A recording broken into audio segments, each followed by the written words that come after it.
Aaron, you're the fourth Yankee to win this prestigious honor alongside Ron Guidry, Don Baylor, and your captain predecessor, the great Derek Jeter. So I'm sure you have a lot to say. The floor is all yours. Oh, thank you. Thank you, everybody, for coming today. I want to say a thank you to the Roberto Clemente family. You know, getting a chance to meet you guys, get a chance to spend some time with you guys in Pittsburgh this year was very special and dear to me. You know, just being a nominee is an incredible honor that a lot of players look forward to, and you know, now getting a chance to be a Roberto Clemente Award winner, it's tough to describe. You know, the legacy your father left, he was, you know, we can sit here and talk about the stats, what he did on the field. You know, he was a generational talent on the field, but he was a generational, you know, ambassador for this game off the field. You know, how he touched the lives of the youth, inspired this next generation of ball players, you know, that we see today. You know, we see so many young players that, you know, represent the game the right way. They play the game the right way, and you know, they give back to the kids. We spoke earlier when we were talking about the Little League World Series, and we're seeing all these kids going out there and, you know, replicating what a lot of our players are doing now. Like that's what it's about. You know, that he grew the game, and that's something I want to continue to do, is continue to grow the game. And I want to say a thank you to my family, my beautiful wife Samantha, my parents Wayne and Patty. You know, for all the help. My agents who are here and their families. You know, thank you for being here. And you know, it goes back to, you know, 2018, you know, starting the All Rise Foundation.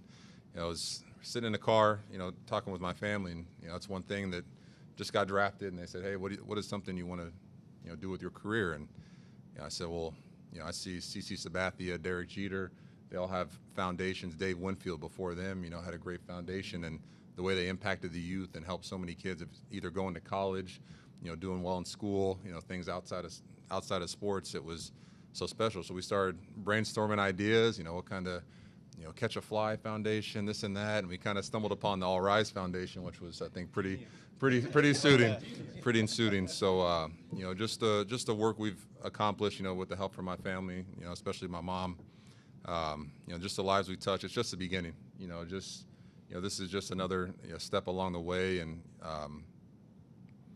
you know, like I said, it's just the beginning. You know, looking forward to helping more kids along the way, helping Roberto III, you know, continue on his journey as well.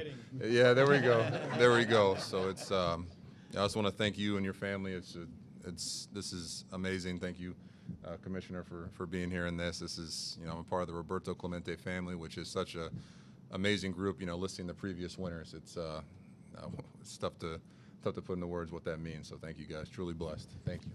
Congratulations, Aaron. A round of applause to Aaron Judge. Now, I will open the floor for any questions. We ask that all the questioning remain specifically on his recognition of his philanthropic work, please. Let's keep it to that. Go right ahead, yes? From all the proposals you and the foundation get, how do you go about picking which ones to get involved with, and why are the ones you have picked meaningful to you?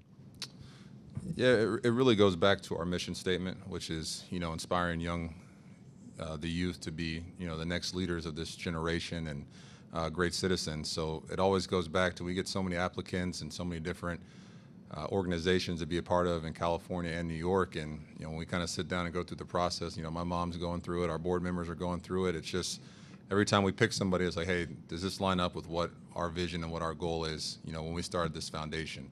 And, you know, always it's a little back and forth because there's so many great organizations out there and different programs we can help. But, you know, when we finally come down to it, it's just about, you know, is this group going to inspire the next generation? Are they going to help, you know, with leadership skills, school skills, just citizenship? And it's a fun process. That's what you look forward to. It's fun having, even when you guys are going through the nominees, it's tough picking the right one. But I think, you know, we always come out to the right answer, and that's what it's all about. We really enjoy that process.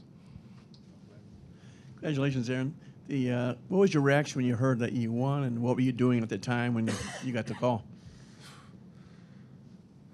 You know, I was actually at home in California visiting my parents. You know, my wife and I were there, and we were both working out, and I got a phone call from our PR, Jason Zillow, and he kind of said, "Hey, you got a minute? This is very important." And I'm like, oh, is there a trade going on? Is something happening? Like, what's going on? Something important. And then he was like, hey, can you sit down? And I said, yeah. What do you got? And he said, oh, well, you won the Roberto Clemente Award. And I was speechless. He was like, this is listing off everything to me, and I really couldn't speak for a while. You know, I told my wife, I was like, you know, this is, what do we do now? And she's like, oh, you got to call your parents. You got to call your mom. So, you know, we FaceTimed my mom and, you know, gave her the good news, because just the amount of hard work and dedication she puts into my foundation. And, you know, she had to pull the car over because when she heard the news, she didn't want to get in a crash, so she had to pull off on the side of the road to when we told her the good news. But it was just a special moment that I definitely won't forget.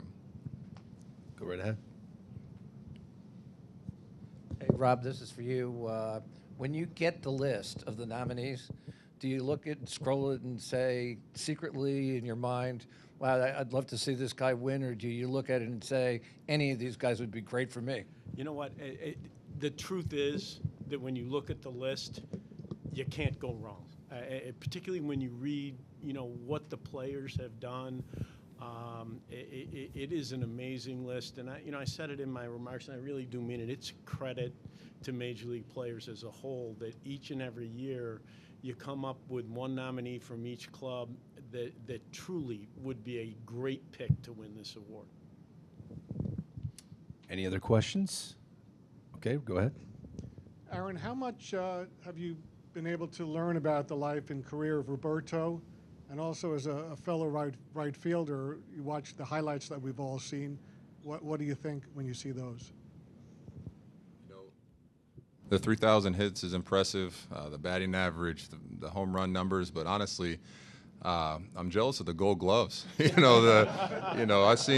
all the highlights of the ball getting hit down in the right field corner and him throwing it all the way home on a line. It's just, you know, I feel like he was a standard for what it meant to be an all-star outfielder. You know, he took pride not only in what he did offensively, but he took more pride in what he did defensively. You know, he was a complete player. Like, to me, you know, even talking with, you know, Paul O'Neill with the Yankees, you know, he wore 21 because of Roberto, played right field just like him, and you know, he was a standard. You know, he set the standard for what it was to be a complete player, and that's something I try to model my game after, is trying to be a complete player offensively and defensively. So hopefully, I don't know if I'll catch a record for the amount of Gold Gloves he has, but hopefully one day I can, you know, definitely he'll be on my mind if that day ever comes. Aaron, I don't know if you know, but we've got a new media member that's in the room that wants to ask you a question. He's back in the corner. Does he look familiar? Hi. Your dogs they make it safely? Oh yeah, they're here. Nice. They're here. You know, Gus, right? Gus and Penny, you got Gus it. and Penny, yeah, nice. I got a question. So how does it feel to be the tallest Roberto Clemente Award winner?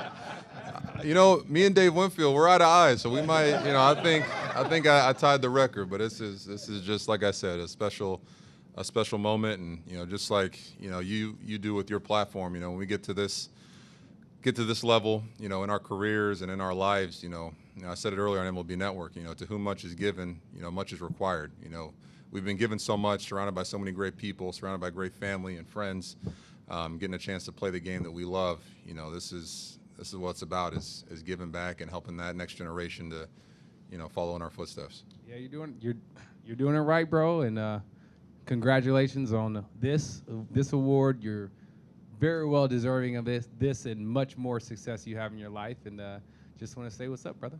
I appreciate it. Well done, Mookie Betts with us. That's outstanding. We have time for one more question. One more. Go right ahead. Obviously, you know, the All Rise Foundation does a lot of work with the California Central Valley. Your alma mater, Fresno State's going to be retiring your number soon. Just how did your time, you know, being part of the Fresno State community and the Central Valley community as a whole help you shape into the person you are today? You know, those were some very pivotal years in my life. You know, you're coming out of high school. You know, you really don't know what you want to do in your life. I knew I love playing baseball, and I want to play baseball. So, you know, I got an opportunity to continue my education and my career at Fresno State. And, you know, the memories I shared there and the memories I made there with, you know, a wonderful coaching staff, you know, Coach Batesel, Overland, who's now the head coach there, you know, even all the teammates I had there that pushed me and motivated me along the way. You know, out of high school I got drafted, but I just knew, you know, physically I wasn't ready, and even mentally I was like, I'm not mature enough to take that next step. And those 3 years I spent at Fresno State to mature as a player on the field, but also mature as an individual and as a young man off the field, that just really shaped and kind of prepared me for this next jump into, pro baseball for the New York Yankees. And, I still go back, and there's so many lessons I learned there, either from Coach Batesel or from my teammates or from the community that supported us so well. The Red Wave, it's they show up in numbers.